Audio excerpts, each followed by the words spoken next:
In this video, we'll explore the graph of the line y equals 2. We'll also summarize the properties of a line of the form y equals c, where c is a number. To start, we're asked, what does the graph of the line y equals 2 look like? And we're also asked, what is its slope? In one dimension, this equation y equals 2 would just be a point, so let's look at that to start. We'll summarize that here. So in one dimension, if we were just graphing in one dimension on a number line, that equation y equals 2 would be a point.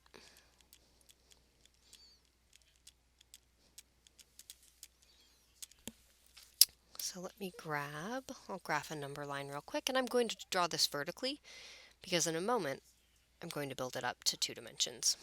So I'm going to graph a vertical number line, and I'll mark off some tick marks here. 1, 2, 3, 4. Put 0 in the middle, mark off 2 and 4.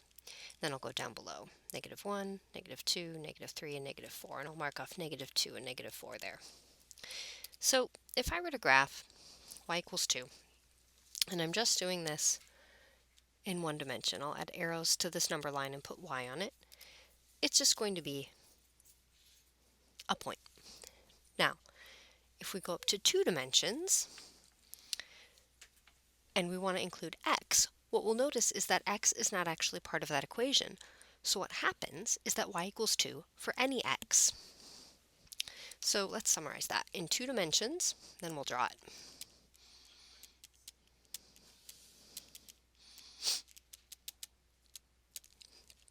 The equation y equals 2 is a line, and y is equal to 2 for any x. So if I were to make a quick table thinking about that, thinking about my x values and my y values, if I ask myself, what is y going to be for x values between -2 and 2? So -2, -1, 0, 1, and 2. And I accidentally put this minus on 0. There we go. So I have these x values, -2, -1, 0, 1, and 2. What's the value of y? It's going to be 2. When x is -2, it'll be 2 again. It's always going to be 2. So if I come over and I look at graphing this, I'm going to now extend this number line that I have to 2 dimensions. So I'll put my second axis through there.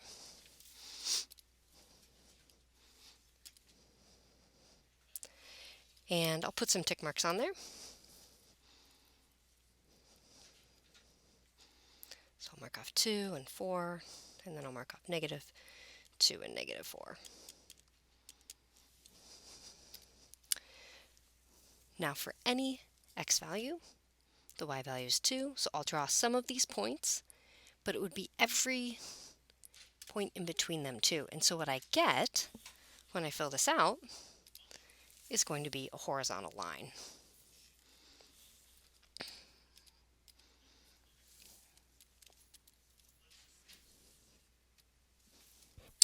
So what I have, and I'll make sure I've got this second axis labeled with an x, what I have now is the line y equals 2 in 2 dimensions, and it's a horizontal line. The last thing that I'm asked to look at is the slope of this line. And so if I'm looking at the slope here, I could take 2 points and calculate it, but if I'm thinking of rise over run, and let's say I go from the point -3, 2 to 0, 2, the rise is 0. It goes up 0 units. And the run, in this case, would be 3 units. And 0 divided by 3 is simply 0. So if I were to summarize that, the slope is 0.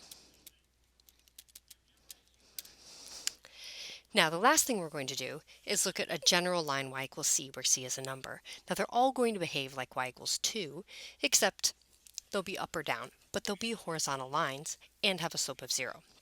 So to summarize, the line y equals c is a horizontal line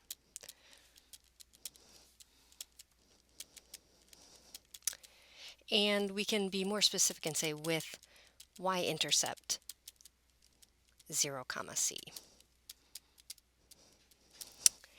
And its slope is 0.